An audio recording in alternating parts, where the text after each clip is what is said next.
Quand nous avions abordé le sujet des 4 Fantastiques, je vous ai clamé haut et fort que ces derniers étaient de véritables légendes.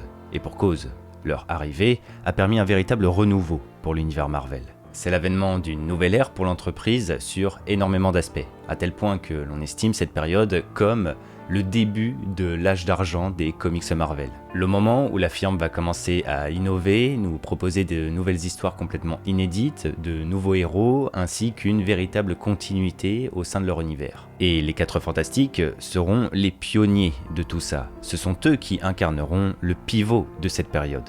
Cependant, comment expliquer ce changement fondateur pour l'univers Marvel ? Comment les 4 Fantastiques ont révolutionné le genre, au point d'être considérés comme des sauveurs pour le monde mourant que représentait Marvel Comics. Nous sommes à ce moment en 1961, une période significative pour le monde de la bande dessinée, et vous allez voir que l'arrivée des 4 Fantastiques est le résultat de plusieurs facteurs qui ont permis à Marvel de faire les bons choix et de se hisser en tant que l'un des plus grands leaders du monde des comics. Mais avant, pour bien tout comprendre, il nous faut d'abord retourner quelques années en arrière et amener du contexte. Nous sommes dans les années 50 et le monde des comics va changer à tout jamais. Après la Seconde Guerre mondiale, les comics de super-héros, qui étaient de véritables outils de propagande, commencent à s'effondrer. Les gens ne sont plus autant intéressés par les histoires de guerre et souhaitent passer à autre chose. Dans une optique de se détacher de cette image de comics patriotique, qui était une empreinte forte des récits de super-héros, les artistes vont activement chercher à séduire de nouveaux publics. Ils ont envie de toucher plus de monde, notamment les minorités, les femmes ou même tout simplement des personnes plus adultes. Et dans ce but, ils vont expérimenter les genres et proposer des histoires inédites. Quand on prend un peu de recul, l'après-guerre est une période très riche pour les comics de manière générale, car c'est le moment où nous allons avoir une véritable variété de propositions. C'est l'émergence de comics sur le thème de la romance, de l'horreur, de la science-fiction, des westerns, toujours sur le thème de la guerre, mais sous différents angles. Et en plus, les auteurs vont pouvoir s'exprimer librement sur des sujets sociaux, ainsi que de faire passer des messages dans leurs intrigues. Bref, une véritable étape de liberté. Mais malheureusement, c'est une ère qui ne pouvait pas durer indéfiniment. Et c'est à ce moment qu'un nouvel acteur entre en scène, et dont les actions vont définitivement perturber le monde des comics. Connaissez-vous Frederick Wertham ? Ce nom ne vous dit peut-être pas grand-chose, et c'est tout à fait normal, le docteur Wertham est à la base simplement un psychiatre du XXe siècle. Pourtant, dans ses faits d'armes, un moment va le propulser sous le feu des projecteurs. Et c'est son livre Seduction of the Innocent, sorti en 1954. The real question is this: are comic books good or are they not good? Dans cet ouvrage, le Dr Wertham met en garde la population face à la consommation de bandes dessinées. D'après son vécu, les jeunes en perdition dont il s'occupe dans l'hôpital où il travaille sont pour la très grande majorité des lecteurs de comics. En outre, dans son livre, il va dénoncer les récits d'horreur comme étant une source d'inspiration malsaine pour les nouvelles générations. Il va pointer du doigt la nudité présente dans certaines histoires, la sympathie que l'on peut éprouver au fil du récit pour certains méchants, la violence montrée et jugée non nécessaire, ou encore des messages cachés dans des comics de super-héros, comme par exemple une homosexualité non avouée à propos de Batman et Robin, ou encore concernant Wonder Woman, ce qui était très mal vu à l'époque. Bref, j'en passe et des meilleurs car il a déclaré beaucoup de choses, mais ce qu'il faut retenir, c'est que le Dr Wertham est complètement parti dans une croisade contre les comics. Pour lui, l'influence culturelle de ces derniers est trop présente dans le développement et l'éducation des nouvelles générations. Au point que c'est à cause des comics que les États-Unis sont en proie à une forme de délinquance juvénile. Soit qu'en gros, les jeunes ados commettent des crimes, et c'est parce que les comics leur ont enseigné de le faire. Tout ceci nous rappelle d'ailleurs, sous une autre forme, le fameux débat actuel de « est-ce que les jeux vidéo rendent violents ?» Mais le problème, c'est qu'à cette époque, dans les années 50, beaucoup croient à ce que déclare le docteur. Durant cette période, nous sommes en pleine guerre froide. Les États-Unis et l'Union soviétique sont en pleine tension géopolitique, et de ce stress va naître une tendance à la peur et la paranoïa au niveau national, et que l'on va qualifier de macartisme. La crainte du communisme est très forte, et par ce biais, une chasse aux sorcières va apparaître. Et bien que toute cette agitation s'applique à l'entièreté du pays, ici, dans le monde des comics, sous la direction et la prise de parole du Dr Wertham, ce pan de la pop culture sera très largement visé pour son contenu. Les gens ont peur, les médias nourrissent leurs inquiétudes, et encore plus les parents qui n'ont pas envie que leurs enfants deviennent des délinquants, ou pire, des ennemis des États-Unis. Ce qui va en résulter, c'est une censure. À partir de 1954, les bandes dessinées seront approuvées ou non par l'Association des éditeurs de comics. Et pour les histoires respectant la censure établie, un sceau sera posé sur la couverture confirmant que le comic book a été approuvé par ce qui sera appelé le Comics Code Authority. Et je vais vous épargner la liste de points à respecter pour être validé car elle est longue comme le bras, mais je vais quand même vous partager quelques exemples histoire que vous puissiez bien visualiser la chose. Les policiers ou les représentants d'État doivent être respectés ainsi que leur autorité. Les vilains ou autres criminels doivent toujours être foncièrement méchants et ils ne doivent jamais gagner à la fin. Tout ce qui est vampire, mort-vivant, loup-garou, torture, c'est interdit. Ou encore, respecter le caractère sacré de la famille, soit en gros, pas de divorce ou d'homosexualité. Et quelles seront les conséquences de tout ça ? Eh bien, dû à la panique morale au sein du pays, les clients ne jureront que par la présence du fameux sceau d'approbation. Sans ça, les comics ne se vendaient pas. Pire, les distributeurs ne souhaitaient même pas proposer des comics non validés dans leurs boutiques. Ce sera donc tout simplement la mort de plusieurs sagas du monde des comics. Beaucoup d'entreprises ne survivront pas, et pour les survivants, c'est un énorme pas artistique en arrière qui se répercutera sur les ventes. Mais du coup, si l'on se recentre sur Marvel, comment s'en sortent-ils eux de leur côté ? Et où sont les 4 Fantastiques ? Eh bien, étonnamment, Marvel, qui est encore sous le nom Atlas Comics durant cette période, réussit à s'en sortir. Ce n'est pas non plus le grand succès, mais ils survivent. Et la raison est assez simple. Déjà, il faut le dire, Marvel s'en est toujours sorti car ils n'ont jamais arrêté de se calquer sur les tendances actuelles. Et ça, on le doit à Martin Goodman, le fondateur et dirigeant de la firme. Dans les années 50, le studio a perdu ses plus grands super-héros.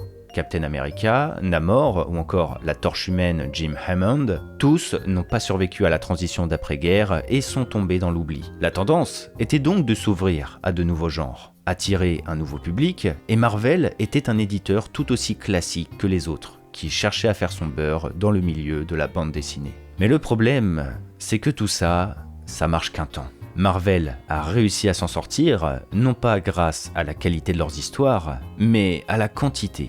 Et suite aux péripéties de cette décennie, la firme va perdre au fur et à mesure ses lecteurs et commencer à sombrer petit à petit, jusqu'à ce qu'une lueur d'espoir survienne.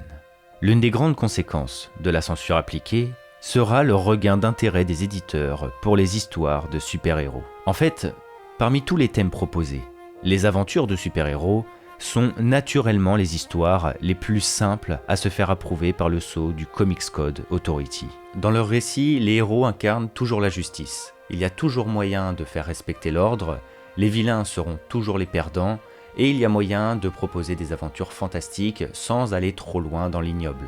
Et à partir de là, une étincelle va s'embraser. Dans l'omniprésence de comics racontant à chaque fois la même chose, DC Comics va s'imposer et nous proposer quelque chose qui va devenir un point de référence pour les prochaines années. Le comic book Justice League of America.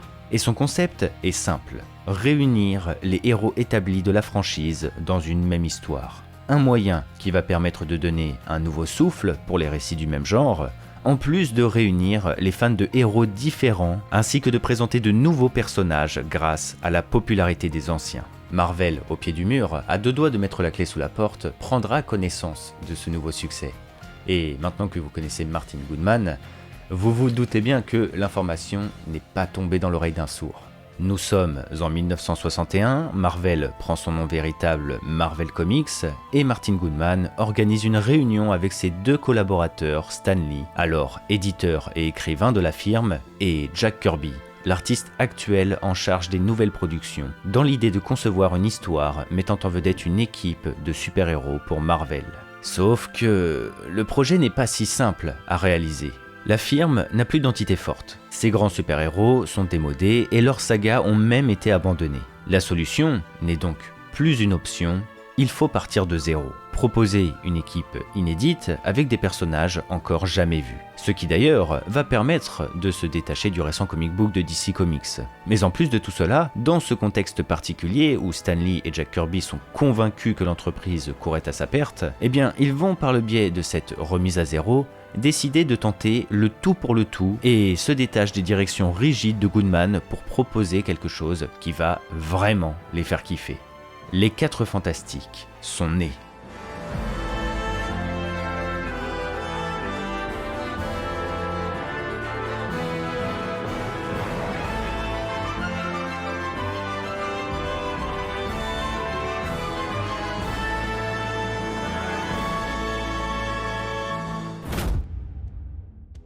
Dans leur premier comics révolutionnaire, sorti le 8 août 1961, les 4 Fantastiques nous sont présentés comme de simples personnes, et sont véritablement au cœur de leur récit. La couverture nous montre en son centre une gigantesque créature auquel il nous est impossible de nous raccrocher, et que l'on va naturellement assimiler en tant que vilain de l'histoire. Et aux 4 coins, nous pouvons apercevoir 4 personnes en tenue de civil, travaillant en équipe et avec des pouvoirs. Quand le comics démarre véritablement, chaque entité de l'équipe nous est présentée dans leur vie quotidienne. Susan Storm, la femme invisible et épouse de Reed Richards, est actuellement en train de boire le thé chez une amie. La Chose, alias Ben Grimm, est actuellement dans un magasin de vêtements.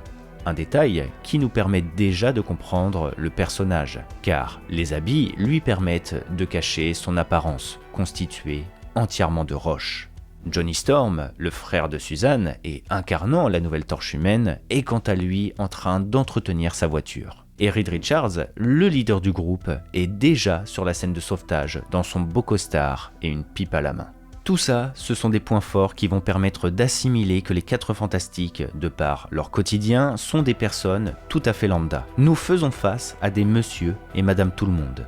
Ils ne sont pas costumés, et les mettre au premier plan ainsi que bien prendre le temps de les présenter, les place complètement au centre de l'histoire. Et ça, c'est quelque chose qui va plaire.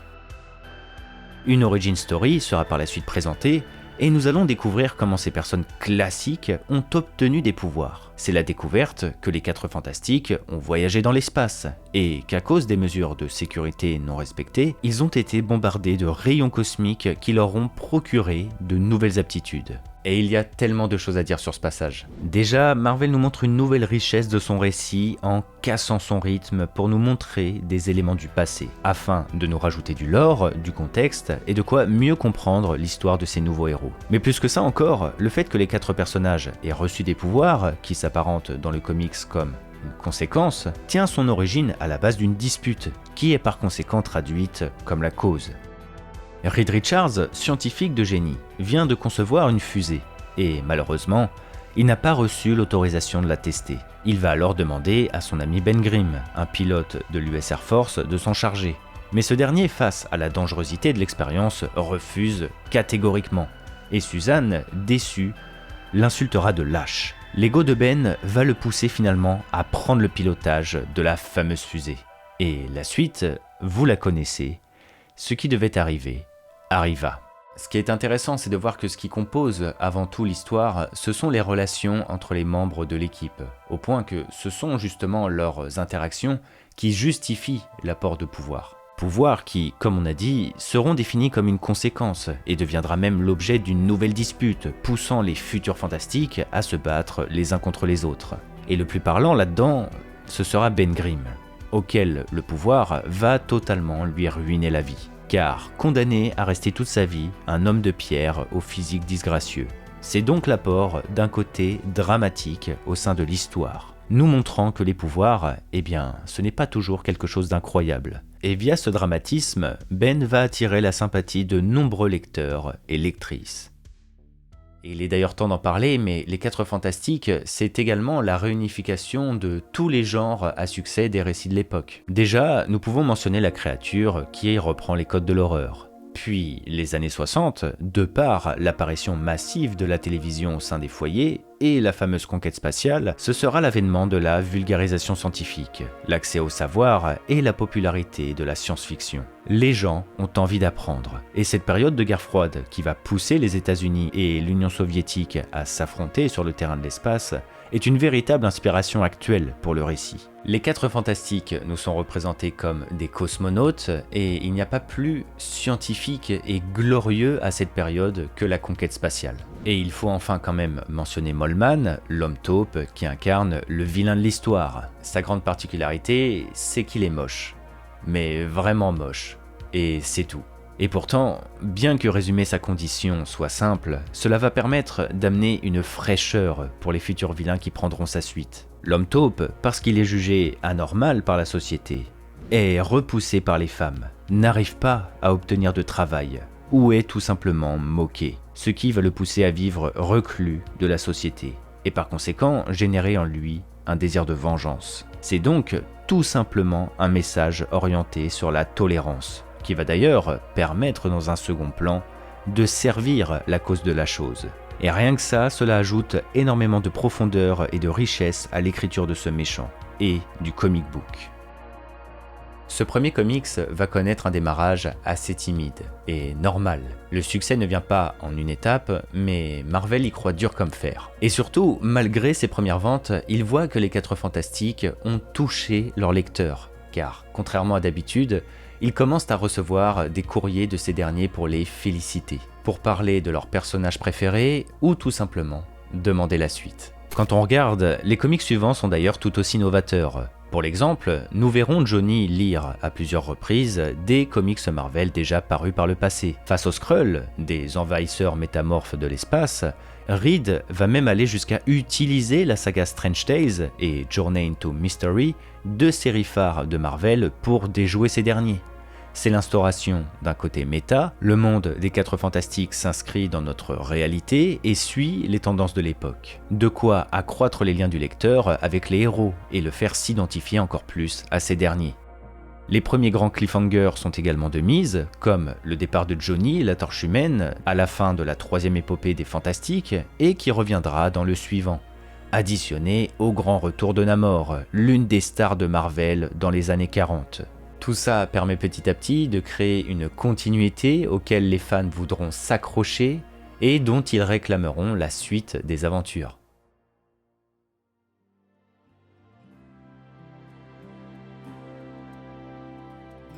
Les 4 Fantastiques, c'est une multitude de codes instaurés au fil des histoires, qui donneront une nouvelle dynamique et une nouvelle direction aux comics Marvel.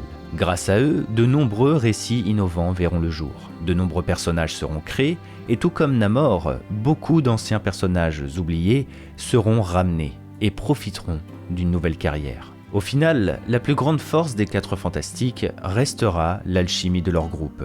Ils correspondent à l'archétype de la famille des années 60. Ce sont des gens lambda à qui il est arrivé un accident découlant sur l'émergence de pouvoir. Leurs conditions, leurs récits et leurs costumes non masqués nous rappelleront à chaque moment l'humanité du groupe, au point qu'ils seront toujours pour les lecteurs le point de référence de ce qui nous est raconté, aussi farfelues soient les histoires et les personnages présentés. Et grâce à ce nouveau succès naissant, prenant forme petit à petit, tel un multivers, les 4 Fantastiques en tant que guides inspireront les nouveaux héros, les nouveaux vilains, les nouvelles sagas.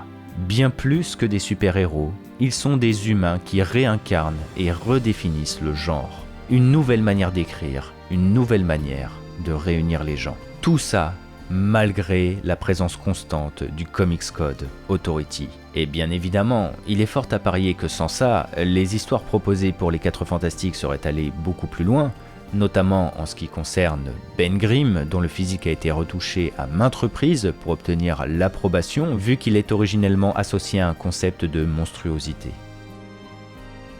Mais à terme, grâce à l'étincelle allumée par les 4 Fantastiques, qui s'embrasera pour générer le succès durable de la firme, un nouveau candidat, une nouvelle légende, si je puis dire, apparue 1 an après ses aînés, réussira à lui tout seul, grâce à sa popularité, à faire tomber le Comics Code au point de l'obliger à s'adapter. Et ce prodige, son nom vous est familier, puisqu'il s'agit de Peter Parker.